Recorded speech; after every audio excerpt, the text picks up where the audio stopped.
What's going on, y'all? Welcome to another episode of Los Chicones podcast with your host, Ray Gonzalez. Oscar Benitez. And today we got a special guest. Milkbomb Ice Cream is here today. She's one of my clients and excited to finally get her in. It's been a minute since I've been working with her and since we talked about bringing her in, and it's finally happening. So we should clap. Yeah. She did it. She made it happen. Yep. She faced her fears. So we're bringing her in because she's got a dope ass ice cream shop. It's not any shop. It's pretty legit. No, it's not pretty legit. It is legit, and some crazy flavors, and the stuff is good. And she's got something really good going on for herself, and we want to let the world know about it, even though a lot of people already know what it is. So Marion, go ahead and introduce yourself and let everybody know a little bit about yourself before we get into more depth. Marion Valenzuela, co-founder of Milkbomb Ice Cream. We are fully family-run and operated. We opened in 2017 with our first store in San Francisco, opened our second store in 2019. We were open for a few months, shut down due to COVID, and we're back at it again. How long has the business been up and running? Almost 5 years now. 5 years? 5 years. Wow. Yeah. And how did that start? Because I know you were telling me a little bit about having a location up in SF, right? Yeah. And then you have another one in Berkeley. But like those are like obviously like pretty popular spots. Oh, yeah. So it's pretty big cities. Big cities. Like how did you get in there? Like when did the idea come up where you wanted to make this? You're like ice cream. Ice cream. You know, Yeah. ice cream. So my co-founder and I, we had a couple businesses before Milkbomb Ice Cream, and they were pretty successful, but they weren't consistent enough for us. Mm-hmm. So we kind of figured. So real quick, I don't want to. So we can just add stories to this. Yeah. What were those businesses? Yes. So it was the Hat League, which was basically a kiosk at the Great Mall in Milpitas, and it was sports apparel. And we actually worked with Adapt Okay. for a little bit, and then it was another kiosk as a Cornology, as a popcorn kiosk. And at that time, I was living in Arizona, so I was helping run, the back end of everything. But like I said, it was consistent, but it was like, if certain teams won, like it was a good day. If they lost, it wasn't so good. So we kind of figured we want to get into the food business because food, everyone's always eating, It's consistent. yeah. Sweets. Yes. Yeah. I got a sweet tooth. So. Yeah, so that's definitely something we were like, okay, we got to do sweets, and then just kind of ice cream was You can't say no to ice cream. Ice cream is legit. So you had a couple businesses and then you merged into the ice cream. Yeah, and then right before the ice cream, we did it was a cell phone repair shop. So I was fixing cell phones, but again, it wasn't consistent enough for us. You've always just been a hustler, pretty much. You always wanted to do your own thing. You didn't want no boss telling you what to do. You wanted to create your own opportunities. So it seems like you've been just kind of working for yourself for a while. Yeah. I mean, obviously there was a point in your life that you did work maybe somewhere for someone. Mm-hmm. And what made you change to say, fuck that, I'm just going to do my own shit? So before all of this, I was a stay-at-home mom. I was just, home taking care of my kids. I have 6 kids. Mm-hmm. And then my co-founder was actually the one that kind of pushed me and said, hey, we got to do this. We got to do more because before that, I wasn't really confident in myself and what I could do. So I got to give him credit for that because he definitely pushed me out of that comfort zone and was like, let's do this, let's do that. And then we just kind of took it from there. I don't like being told what to do. I don't like working for people. Yeah. So even now with him, we kind of butt heads because it's like, hey, I want to do this, I want to do that. But I feel like it's like that with everything, Yeah. And definitely, I have like hella more ideas. Even with my kids, I'm trying to instill in them let's, you got to work for yourself. Yeah. Don't rely on somebody to give you a job. You got to do what you want to do, what what makes you happy. Or don't do what the system says you have to do, because in today's society, it's like go to school, do this, and the kids aren't interested really in. Well, that's one thing that I see that is kind of like you're doing different with your kids, right? Yeah. You're like you said, you're instilling. Don't work for no one. Build your own opportunities. Don't wait for a handout. Don't beg for a raise, anything like that. Like there's plenty of opportunities. You just got to go out there and do the work. And I see that you kind of pretty much, in a sense, homeschool your kids, or even just, they're not in the school. You're teaching them business, which is what in reality, I feel like a lot of people should be doing, because it's like, if you get out of school, you realize like, I didn't really need any of this. Like, what did I waste my almost 20 years of my life? Exactly. Okay, I could read, I can write, but speak, like you got to get like, I know some numbers and yeah. There was it's a little funny story, because my nephew, he's I think like in the 4th grade, and he bought a box of chips and he's selling it for like $1. That's so dope. he's making money, so he already has that mindset. And I'm like, man, why didn't I think about that? But I always seen kids doing it. So some start off early, but it's always a good thing. Yeah, and the thing about like the school system, I feel it's like they're not going to push you to do what you want to do. They're going to push you to go to school and get a career. And that's something like that I saw here in California. I lived in Arizona And be in debt. Like, yeah, exactly. Doesn't make sense. Yeah, it doesn't. It's a business. It's a business. Let's put you honestly. in debt and like go to school and put you in debt, and then you got to get a job, and then you have to pay all that back. shit and up. then it's like, wait, like, And you're unhappy. like You're how do you unhappy do that? working for somebody else. I mean, I get it. Some people have to do that, and some people just are those type of people. But there's a lot of people that want to do things for themselves. You know what I'm saying? Yeah, definitely. So that's what I'm trying to push them to do. They're working with me right now. They help me run the stores. Yeah. And I've seen that firsthand, and they do a really good job. Yeah. I was like, damn, like I've seen your kids in there like scooping, or not scooping up, but just kind of handing things out back and forth. And like, it was like they were just focused. I'm like, damn, like. They know, I've had a handful of employees, both locations, and I have to say, like, the drive and the focus that they have, and I'm talking about a 15-year-old, a 12-year-old, and a 10-year-old, is that's intense. Way up Yeah. there versus some college kid that's just trying to get paid. Like it's just their mindset. They're used to seeing you and your business partner do the work, and it's kind of like they see that's normal for them. Oh yeah. So it's whatever they surround themselves with. It's what's gonna teach them. Yeah. What's that drive they're gonna get. Yeah. And it's like, and I was talking to my teen about this other day, because I work with my teen at the Berkeley store. Yeah. And my teen is like, hey, Mom, don't forget to do this. Don't forget to do that. Like, my teen is putting me in check on shit that I have to do. It's like, that's dope. Oh, that's good. dope.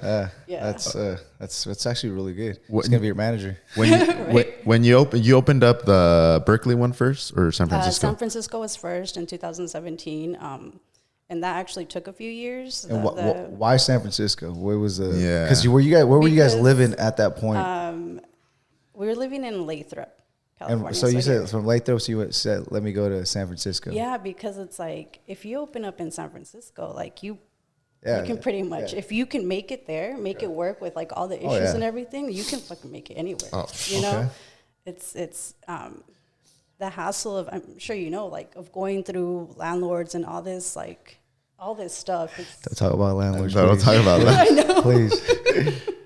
Why not that way? So when you first opened up, obviously business, like with everything, you got to build it up. At what point did it like pop off where you're like, oh snap, everybody's talking about this spot? It was actually before we opened that the word just got out really quick. People were contacting us for interviews and stuff, and it was like, that's when it was like, oh shit, this is becoming real, because like at one point, like I said, the idea came 2014. We didn't open until 2017. Were you guys making ice cream at that time, kind of practicing? We were experimenting. And like sampling and stuff like that? Yeah, we were experimenting at home. We were visiting like all these ice cream shops to see what we didn't like, to see, okay, what can 31 we do flavors? better? Yeah. Make it a little more creamy. Yeah, all of that. Honestly, it's like the one I tasted, the mazapan one. Yeah. Yeah, you It just can taste melted. it. It was good. She feels like Everybody's 10 thinking about masapanes. it. Hey, which one did you eat though? Which one did you eat? Ube, man. He likes Oh. the ube. Yeah, you know what? I told him I wanted some of the ube one. I have ube. Okay, With me. We're gonna eat it in a little We're bit. gonna Don't eat worry. it. We're gonna eat it. It's for breakfast. Yep. Nice. So yeah, go back into that. So we figured San Francisco's like I said, if you open there, you can just pretty much go from there, make it anywhere. And then when we did, people were just kind of started hitting us up. We were talking about the.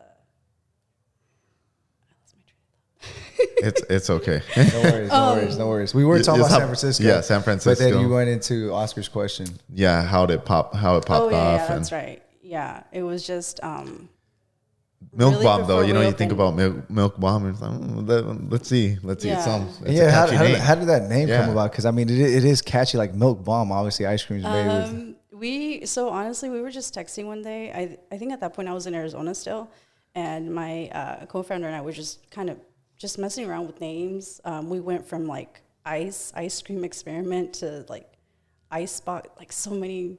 But then like at one point, we both sent the same message, and it's on our Instagram too. They were having sushi one day and they did some sake bombs and like Milk Bomb.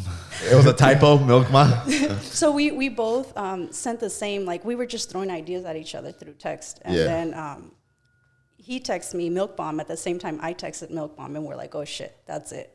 That's the one. And That's we just the one. kind of, we had Just went from there. We had our logo made professionally, and then once we before we even knew what we were doing, before we even knew how to make ice cream, we just started kind of blowing up. And it was like, okay, Damn, that's- like, So just with the name on you guys made an Yeah. Instagram for it, and just Yeah. kind of what kind of content were you guys putting out there before you guys like just? it was like, I mean, looking back at it now, compared to what we're putting out right now, it was shit content. Honestly, Yeah, you got to start Yeah, I somewhere. think that's how No, we all yeah. start. I remember looking back at my old Yeah. Savage Instagram page. I'm like, Jesus Christ! You're like, it looks clean, and then you go back. You're like, damn. You're Yeah. scrolling down. looks like your ass.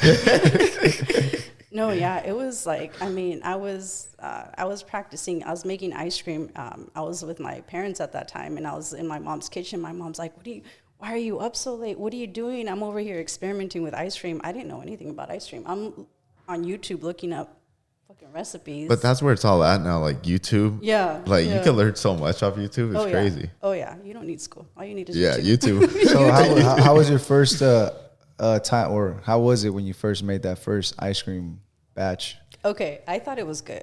I worked my butt off, Because but I thought it was remember, good. I think it was in high school, and I don't know if it was chemistry class or it was a certain class that we ended up making ice cream with like this rock or like this thick salt thingy. Yeah. I forgot what, but we made ice cream. No, and I was yeah. like, how does this work? It was crazy. I think it was like a chemistry thing. Yeah, But that's the old school way. But like I like I said, we didn't know anything. I just went on YouTube and I was like, okay, whipped cream, blueberries. All right, I got this. Let me do it. Yeah. I did it. He flew out at one point and he was like, this is shit. And I was like, bro, I worked hella hard on this. What do you mean this is shit? Punch in the air. Yeah, but then, it obviously wasn't the correct way. It was just me trying to experiment. But that's where it started, my mom's kitchen, literally. And then we just kind of went from there and just kept focusing on improving the quality. Because the thing about us and like other businesses, I feel, there's no competition. Because when you really love something, not just the item itself, but like the whole vibe, the community, everything. It's just the process of it, the process of it. Yeah. There's no competition. You're in a different, like your passion for it is in a different level than anybody else's.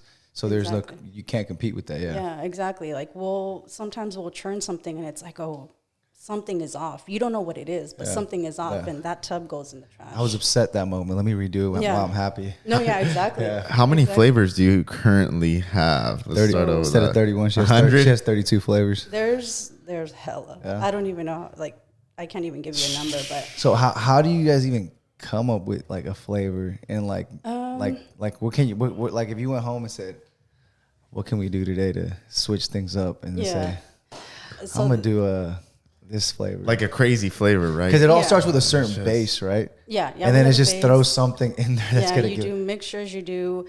So my co-founder is actually the one that kind of comes up with most of the ideas. Can we do a Los Chingones flavor?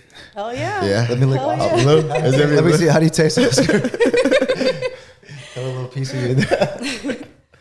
But yeah, he's so normally he'll just be like, you know, on Instagram or wherever or driving somewhere and he'll see something like, oh shit, that's a good flavor, let me try it. Sometimes it works, sometimes it doesn't work. We get stuff that, you know, we tried, it was like a spicy like Asian sauce or something one time. Mixed it in with vanilla. She did a sriracha flavor. Some shit like that. Okay, Something like that. And because it was hella like popular, I don't know where we saw it, and we're like, okay, let's try it. I didn't like it. You guys got a tamarindo flavor? No, but that sounds dope. I actually would be. You should do like you know the Mexican like aguas like like you should make a Jamaica. Then you should make a tamarindo. They could even be the cream, obviously, but like a or they could be like sorbet, sorbet flavored. Yeah. I was thinking about for the summer. For Cinco de Mayo, you drop a limited edition. Like it's a limit. Yep. Yeah. And Exactly. you know how many Mexican people you'd have there? Be like, oh, let's go. Yeah, that's something I've actually, because he's, you know, since he's working mostly on the flavors, like he comes up with like, he's Filipino, so like all these Asian inspired flavors. Okay. And I've been thinking like, I need to get some like Mexican shit. You know, so definitely gonna work on that for the summer. We have one that we're working on right now, just trying to, like I said, perfect the recipe. Yeah. Because we don't want to put it out there if it's not perfect. Yeah. You know. Now, is there like a secret ingredient that you guys think you guys have over, you know, what makes your ice cream stand out from other ice creams? Because obviously, like I've tried your ice cream, and it's like something about it tastes better, obviously, than other ice creams. And I'm sure it's because it's made fresh. Yeah. Like you guys make them what, weekly, bi-weekly, every couple of days? Okay. Weekly. So it's always fresh. Yeah. Oh yeah. So that is obviously number one. It's a big difference from like buying a tub of ice cream from the store. Oh yeah. There's honestly no secret ingredient. It's just a matter of we're churning in small batches. Like when you buy ice cream from the store, they churn in large batches and they churn more air into it, so it's not as creamy. And we're doing stiff. It's like all stiff. Yeah, like it feels. I don't know if you've ever felt it. You pick up a pint and it feels light. Yeah. There's a bunch of air. There's a bunch of air turned into that, and that's why you can buy $6 pints at Safeway or wherever. But it's just Your guys is dense. Yeah. A lot of calories in there. Yeah. Vulcan, go get some. That's why we put our prices where they are because we know what we're selling. It's a very rich flavor. What's the craziest flavor you have right now? Well, that we wouldn't even think about. That could be a flavor if you know. If you have one. We don't have it right now, but it's a flavor that we tried that was a Filipino inspired. It was maíz con queso. Oh, that's like, is that like corn? Yeah, it was a cheese? corn base with literal shredded yellow cheese. It was like what do they call that? Like the Mexican corn and tamal. No, you know they make the corn and they put the cheese on it. I forgot what they call it, but mesquite. Or mesquite or something like that. Something like that. Yeah, it was weird as fuck. I didn't like it. It wasn't good. It was a hit among like the Filipino like community. Yeah. But everywhere else it was like when I first thought of it, like how did it taste? Like a tamal? The base, I like the base. I don't like cheese in my ice cream. That was weird. Cheese. No, it had cheese. Like what kind of cheese? Like shredded, like yellow cheese. Oh, yellow, like sprinkled on top. Like throughout. That's kind of weird. Yeah, that's a little different. Yeah, so that's I think that's like one of the crazier flavors we've tried, and we didn't bring it back. It sold, but it was just like, but it wasn't like a flavor that we could sell out in a week. Yeah, so we're like, you guys kind of like test out like a new flavor, see how it does. Yeah. And how much time do you give it? Like maybe that month, the week? It's the week. Like we'll know within a week if it's going to sell out or not. Because most flavors, like the ube, I have to switch out tubs like 2 times a day at least. Because that one flies. It's my fault. How do you? Damn, I just lost my train of thought. How do you lose your train of thought? Let's go back to that. I lost it right there. I was gonna say something important, but we'll get back to that one right just now. Like it just went. We have another segment. Sorry guys, it's early in the morning. But so do you plan on opening up another location soon? I wouldn't say soon because right now we're hella like short staffed. Oh, okay. So we're trying to get all of that settled, but definitely want to expand. I was telling you earlier about the Phoenix location. So now it's like from Cali to Phoenix. Now, are you thinking about maybe for example, opening up one in like say New York at some point. Oh, yeah. That's dope. The most popular spots, right? The big cities. Well, that's what you're eyeballing. You want, I mean, Milkbomb's like it's something big, so it's like you don't want it in really small towns. You want it in big towns because you know every time you take it somewhere, it's going to be a hit. Like right there in the popular area, where people just go and pick. I mean, especially because you don't want an ice cream shop in a location that doesn't have a lot of people walking around. So you want people to walk in, grab the ice cream, and get out. Yeah. And I mean, I think those are big locations. What would be a dream location for you to open? Dream location. Like something you'd be like, damn, like I really want to. I like this would be like. Or maybe that you would move to. Say you. She's like Dubai. Yeah.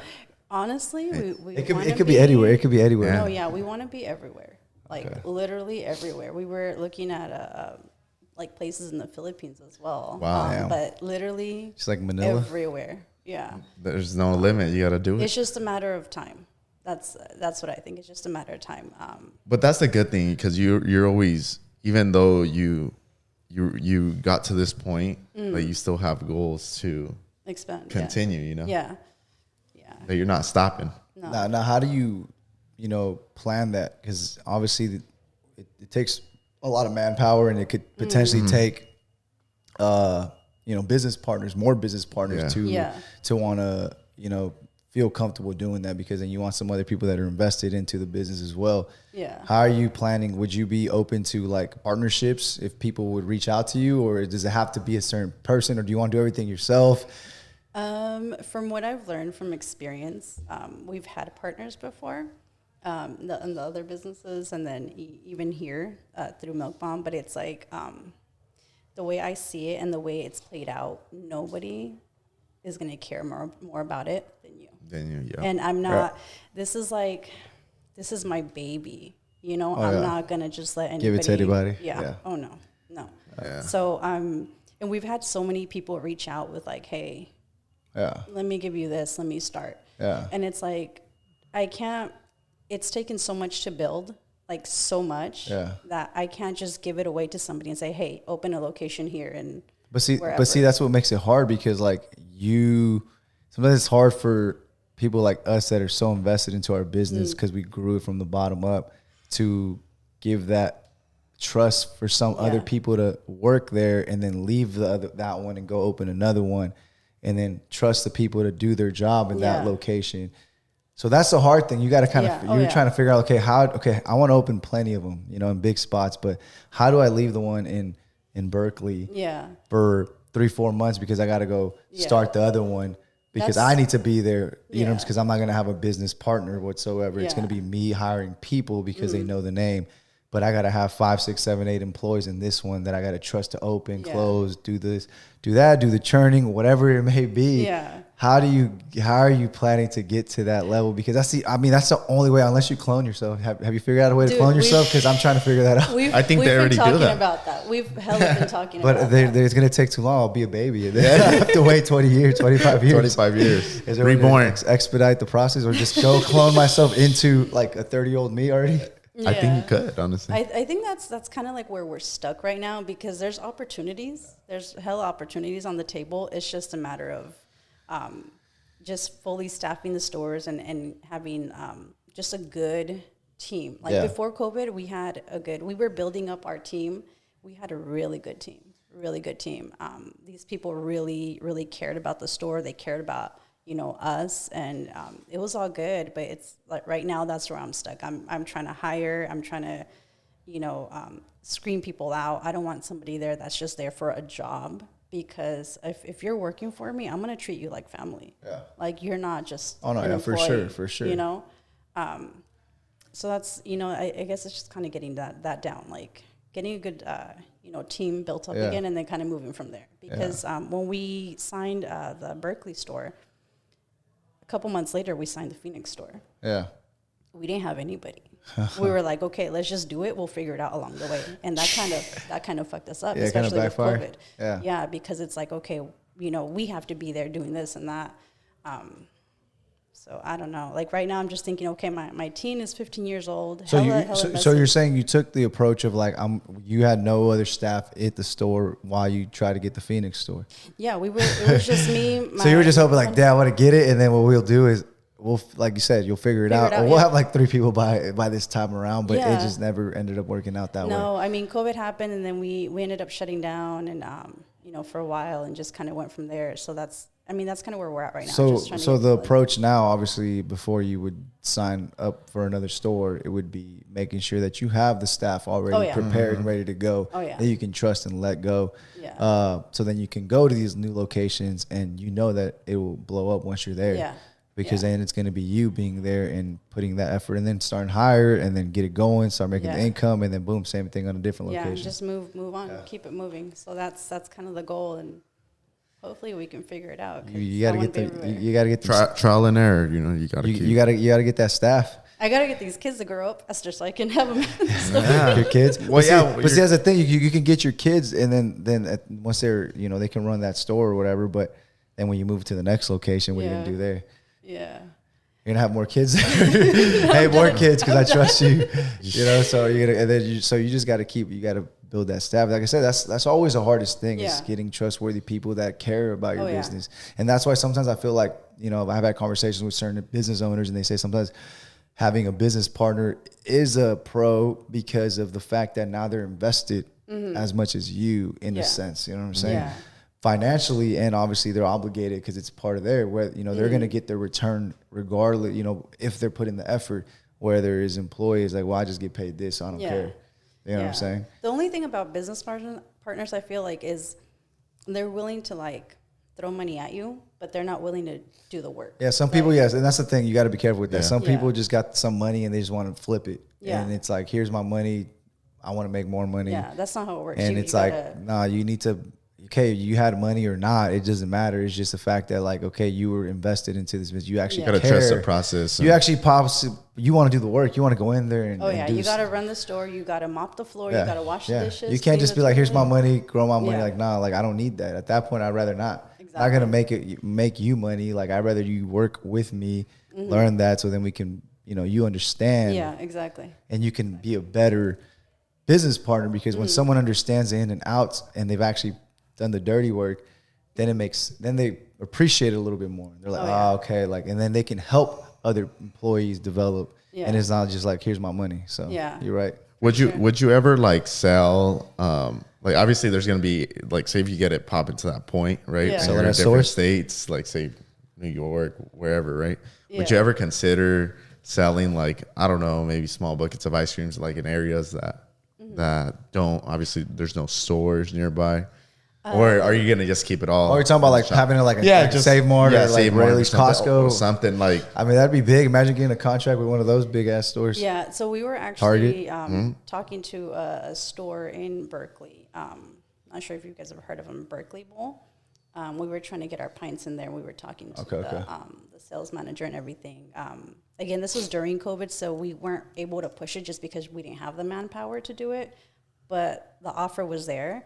But I'm kind of like, in a way, I'm kind of glad we didn't go through with it, because it's like, I don't know. I feel like if you're at a store, I feel like the quality is going down. Yeah. I mean, you're going, anytime you expand to the masses, it's gonna, I mean, you're only one person, so it's not you making the ice cream anymore. It's now it's being made by a certain machine or the process, and it's gonna lose a little bit of its value. It's still gonna be good, but the people that are used to your stuff are gonna be like, it doesn't taste the same. And then we had a similar conversation with Michelas El Cejas. Remember we talked about that when people he used to make it, and then people loved it, and then all of a sudden he started mass producing it, and people were like, the people that used to try his stuff prior, they were like, oh, it's not as good anymore, it's not the same. But people like us that never tried it, we still thought it was good. So it's just, people are used to whatever they're used to, and then you're not going to accept the change, but you got to grow somehow.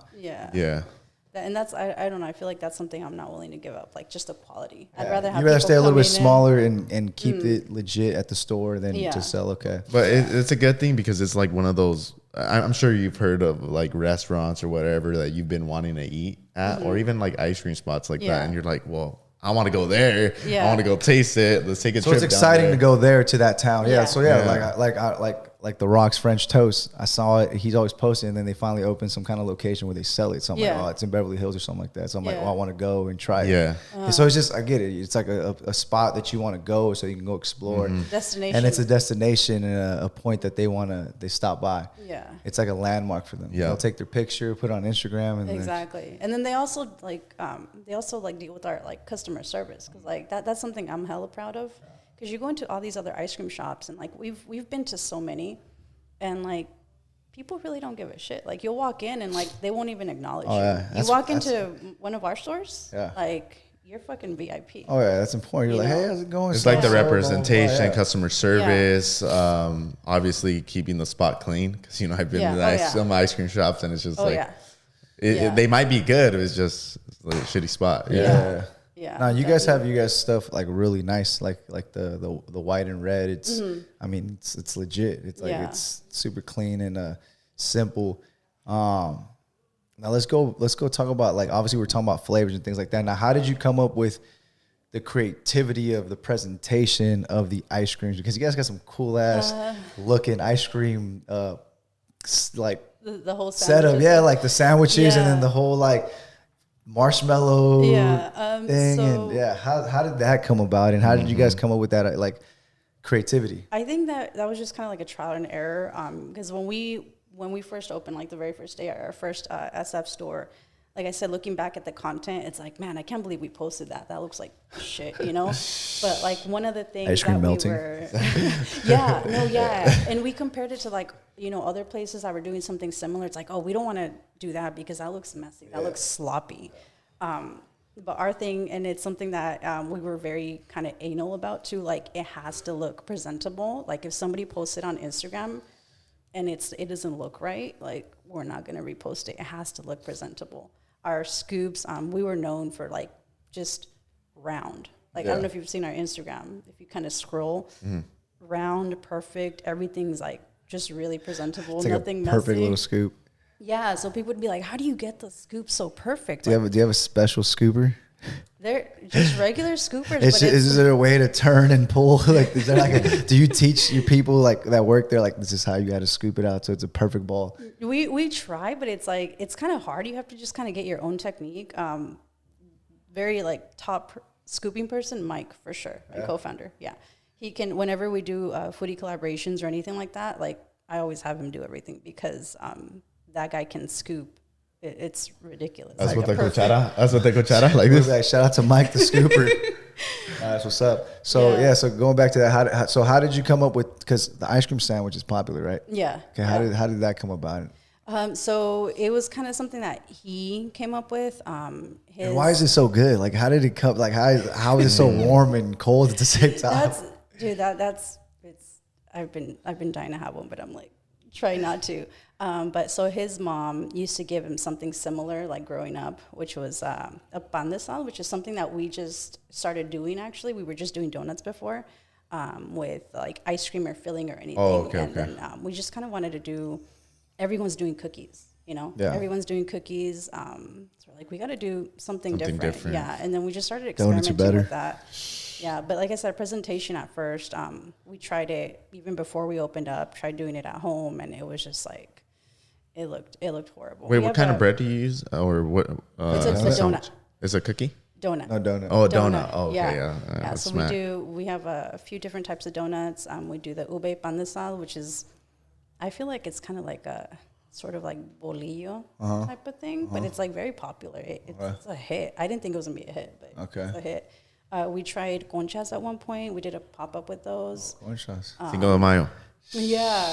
That'd be Yeah, nice. we Or tried Or like those. a green. You guys have a green ice cream?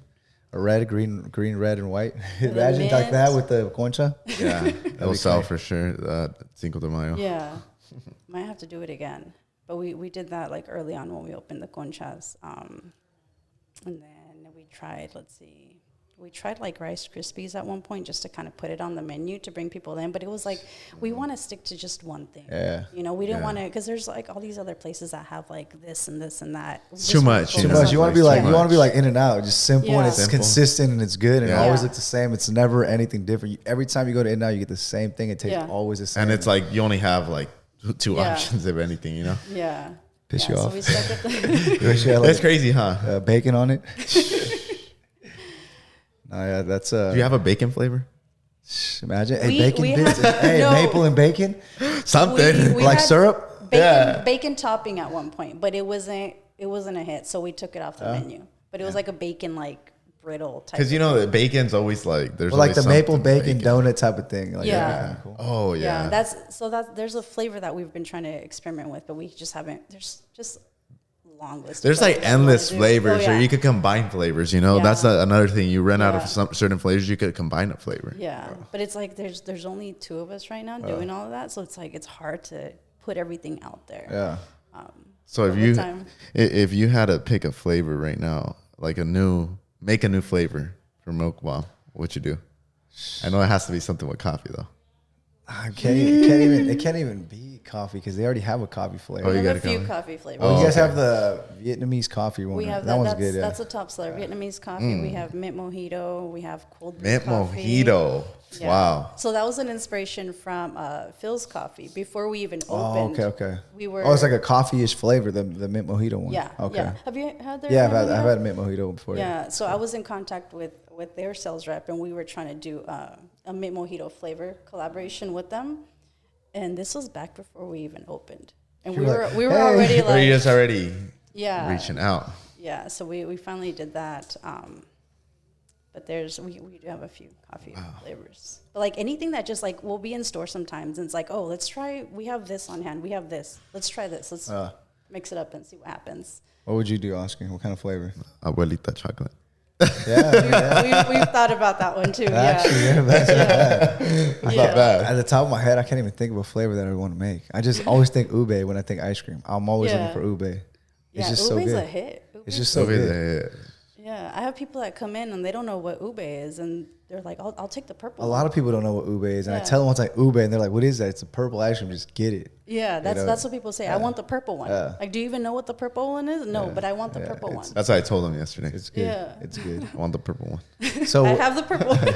actually, we'll pass them over here. Oh, yeah, show them. Show them. So obviously, you do deliveries as well, right?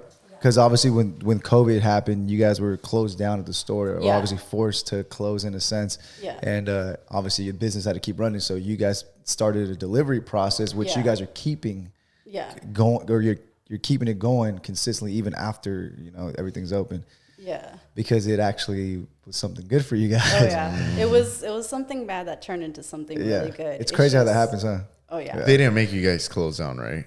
No, yeah, we were closed down. Oh, Like we were Because like it was the Bay, right? Well, then she's right in the front of like those big cities. She's like right in busy streets. She's not hidden or anything. You're like still that. delivering though, right? Yeah, not a whole lot. We were doing like 6 routes every Okay. like 5-hour routes during COVID. Right now, we're not delivering a whole bunch, but we are taking orders for delivery here and there. But it was just kind of forced. But it kind of forced us to like think outside the box and like, Yeah. hey, they can't come to us. Let's go to them. So we bought a delivery car. We were delivering. At that time, I was pregnant, and Oh, wow. just delivering ourselves. We were our own DoorDash too. Oh, yeah. We had a good friend, Paula, that stepped up and was like, "I'm here. Let me know what to do." So it was 3 of us delivering at that point, and people loved it because it was kind of like, so they text me my personal phone number for orders. And it was like people would be telling me like this seems kind of shady, but it's so cool. Like I'm so down for it. Like We'd be delivering. Milkbomb's bring me ice cream directly. You know what I'm Yeah. saying? I'm sure people appreciate you coming Yeah. to the Oh, door yeah. because you pull up to their house, right? Or they're like, Oh, yeah. or is there so you go to their house? Yeah. Okay. Yeah. So we had like our routes were like anywhere from 15 to like 20 something stops. And Okay. we would map everything out and just start at one location, go through one. For the most part, it was the same person driving that was delivering. Sometimes, I'd go out and I'd deliver with my co-founder or Paula would deliver with somebody That's else. fucking intense driving all day. How was yeah. what was like the busiest day you guys have had of deliveries? Like, what was the most like orders that you guys had at one day? The most that we delivered in one day, it was 2 different routes. It was over 40 orders. 40 orders. And you're talking about people, like, we didn't expect this to blow up. We were just trying to, like, hey, we got to pay rent. We got to pay our mortgage. Bills keep coming. And it just blew up. It just hella blew up. And, like, people were hella supportive. And they weren't texting. We didn't have a delivery fee or, like, a minimum or anything, which is something that we kind of messed up on, too. Yeah, you're like, But for the most part, people were ordering, like, you know, at least, like, 10 pints or so. And that's cool because, I mean, that shows how much support you guys have for your business because, I mean, people could just say, screw it, I'm not going to go. I'm just going to go to the store and get some ice cream or whatever. They could just go to the regular store and get it. But they really love your ice cream that they're like, no, I want this ice cream. I need it. Yeah, I'll tell you guys one thing. Our customers are fucking amazing. Yeah. Like, they're just so amazing. They've really kept us going. Yeah. And just supported us through everything. And I think that plays a big part of, because again, going back to the way you say you treat your customers when they come in, they respect you, and they're like, you know what, we're gonna support them and get their ice cream. Yeah, they respect everything. They love the interaction. You know, when somebody comes in, you give them attention. Yeah, you put them on the spot VIP. Like they want to come. You don't know who. At the end of the day, that person walked into your business. You should be excited. You should not want them to walk out. You should want them to stay there and hang out and want to come back. Oh yeah. So why the hell would you be like? Yeah. You know what I'm saying? Like, they're about to spend their hard-earned money on something that you created. So that should excite you and be like, oh, let's get this person to be excited about my company and my brand and my product. Pull it out. Let's see. Or it could be a good connect too, you know, like you meet someone, you're like, oh snap, you know, especially you give them that good customer service. We're Marion's first stop today. Oscar. So look at here's our ube. Just for you, bro. Nice and cold. Mangonada. This is a popular one. I like the design on them. Simple, clean. Another popular one, milk and cookies. Ooh, I want to try this one, milk and cookies. And birthday cake. Birthday cake. I don't know, Oscar. Birthday month. That was hella good. Take it. I always hear birthday cakes always good. Double fisted today. Yeah. So this is pretty. I like the simplicity of this. Yeah, it's just clean and. Oh, you feel the dense? Like it's heavy. It's like it's like a little 5-pound dumbbells. Yeah, it's heavy. Should we work out before we eat them? Pre-workout. Yeah, it's not your typical like store bought where it's like it doesn't weigh anything. Yeah. It's like the ice cream's all the way down here in the store. Yeah, and we hand pack it. Smoking. So it's like we're literally putting muscle into that hand packing. Like every you're little. Like squishing as much as you can. Yeah, my 10-year-old, dope ass packer. Yeah. Dope. Yeah. That kid can pack pints for Professional packer. I'm surprised because when I first started out, I had a hard time packing, and I'm a fucking adult. So when you guys make the batches, like how big is each like thing that you guys make? So we churn. Like let's say I have to make ube for I don't know a couple of days or whatever. How big is it, and how many times you guys? We churn in 1.5 gallons. Okay. Yeah, we have the smaller machine, which we're trying to upgrade to the bigger machine, just so we can get a little bit more. So we do have to just continuously churn nonstop to be able to fulfill like both stores. Now, is there something that you guys are trying to add to Milkbomb? Like I know we've talked about coffee and things like that. Because right now all you guys do is the ice cream. Yeah. And you got obviously like exotic, I call it exotic flavors and exotic little the whole setup with the sandwiches and the way it looks, the presentation. When you get like 2-3 scoops of ice cream with the what do you guys call it? The marshmallow? What do you guys call it? The torch fluff. The torch fluff. Like that thing's good. Like all those little things. Like what else are you guys planning? Are you planning to add something? We were thinking about doing like adding affogatos to the menu. Some like you said, something coffee related. But just kind of still keep it pretty. For those simple. that know what affogato is, because I feel like some people will be like, "What the hell is affogato?" So people like Oscar, they don't know. Tell them, please. Tell them the espresso machine. Oh, espresso. Basically, yeah, ice cream and then espresso over the top. So Hey, you'd have that like, sounds let's say good. you had a scoop of ice cream and then she put it in a little cup or whatever, and then you have an espresso machine like the one I have, but like a more industrial one. Yeah. And then the espresso just drops into it, and then you just eat it. That kind of sounds good. It's Well, fire. vanilla, probably. Oh yeah, it's fire. good. Vanilla or chata, like more the neutral. You got flavor. horchata for you? You do, right? Oh, yeah, Yeah, you got I was gonna bring horchata, but I didn't have time to pack it. Last Yeah. night. No worries. Arroz con leche. That's a good one. There we go. That's a good one. I need to take notes. That's a good one. There you go. Arroz con leche. Yeah, Yeah. that one would be smack, I think. Shoot, Okay. Now you're thinking that's about a good it. one. Yeah, no, I hadn't thought about that one. I really hadn't. That's a good one though. You got an oatmeal one too? We did. It was an oatmeal. You know those the pies.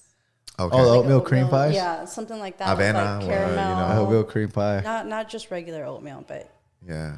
we're trying to do protein flavors right now. Okay. Oh, yeah, Savage we're, collaboration. we got to do the Yeah. Savage collab. Now- We're waiting on Yeah. that one. Now you're targeting a lot. Like that's good. Yeah. Strawberry banana protein. Something. Yeah. I don't know. We got to figure that one out. That's gonna be Yeah. tough, but we can make it happen. We have a couple flavors in mind for that. It's just a matter of getting everything together. Even if they're basic, as long as it's Let like me know when it's ready. protein, Bring you me a know? couple of these. good. It'll say sample one, experiment Yeah. two, Yep. and then we'll be- try them out. Photo shoot. We're the guinea pigs. Yeah, for sure. Oh, yeah. Okay, for sure. Anything else, Marion, that you got to tell the people out there? Obviously, like you've worked hard to get to where you're at. You've created multiple businesses. You had a lot of trial and error to get to where you're at. Any little message that you got to give? This is kind of like the inspirational moment that you can tell the viewers, people that are watching you, your people, all your supporters, because they're going to be people when you post this that they're going to want to, chime in and kind of see what you're about, and kind of hear this part from you, because I feel a lot of people don't know this about you. So maybe some message you can give to them, someone that's maybe potentially wanted to start something but is kind of overthinking it, or if someone's in a position that mentally they're not right, but you can give them some kind of inspiration.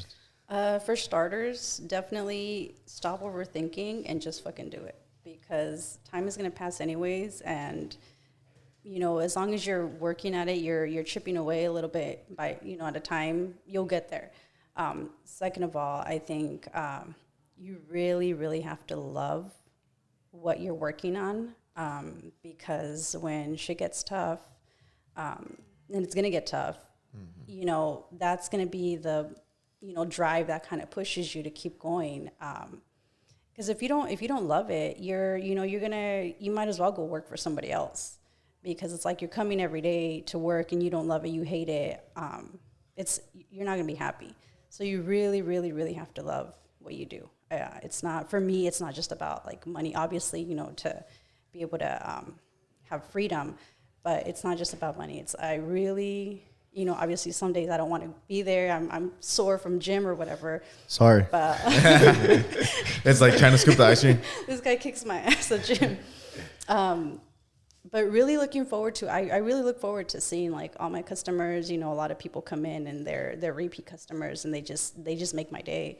But like again, I said, you really have to love it. If you don't love it and, it gets hard, you're going to quit. It's so easy to quit. Pretty much it. There you go. That was you said it perfectly. You said it perfectly. You got to have some passion for it, because it's not always going to be sunshines and rainbows, and there's going to be times you're going to come in tired, exhausted, but at the end of the day, you're going to come in and you're doing it for yourself. And you got to remember that everything that you're doing allows you to do the things that you enjoy outside of just, your job and your work. So then you kind of put yourself back in that mindset of like, let's get it. Yep. You know what I'm saying? So don't let the people see you struggling. At the end of the day, you got to keep your head up and keep working. So perfectly said, Marion. I'm glad we finally got you in here. You did a great job. I mean, it's going to be your first of many, and I'm glad this is your first podcast, right? Me too. I'm really glad this is the first one. Broke the ice. Because there's a lot of just. Yeah, and there's going to be more. I'm sure you'll have a lot more people reaching out for you to hop on podcasts. And got out your comfort zone, so I'm glad. High five. Good work. Thank you. All right, thanks for stopping by. Oscar. That's it. She answered everything. Time to eat ice cream? Cheers. Let's go, Oscar. Cheers. Cheers. All right, y'all. Cheers. Stop by Milkbomb Ice Cream. Oh, yeah. Check out our Instagram. Where can people find you guys? Obviously, San Francisco, Berkeley, and then your Instagrams. The Milkbomb Ice Cream. Milkbomb Ice Cream. Simple as that. Yep. The one and only Milkbomb. The red logo. You guys got a TikTok too or no? We have a TikTok. We just got to get it up and running. I feel like if you guys did a You'll do TikTok, it would good. be good because of the creativity of the ice creams, and you guys do just funny little things, and then with your kids there and all that stuff. I think it's that'll be just a dope. matter of staying consistent with it, I think. And I think they'll like doing it too. Yeah. Your kids. Oh, yeah, they're already on that. They know the trends. So I should just have them run it. Yeah, So do the honestly, little dances and things like that. You're like, what? Yeah, like they make it and then it's the representation. And Yeah. Yeah. Just have Oscar. He'll go teach you how to do TikToks. For sure. All right, guys. Well, that's another episode of Los Chingones Podcast. We'll catch you on the next one. We're out.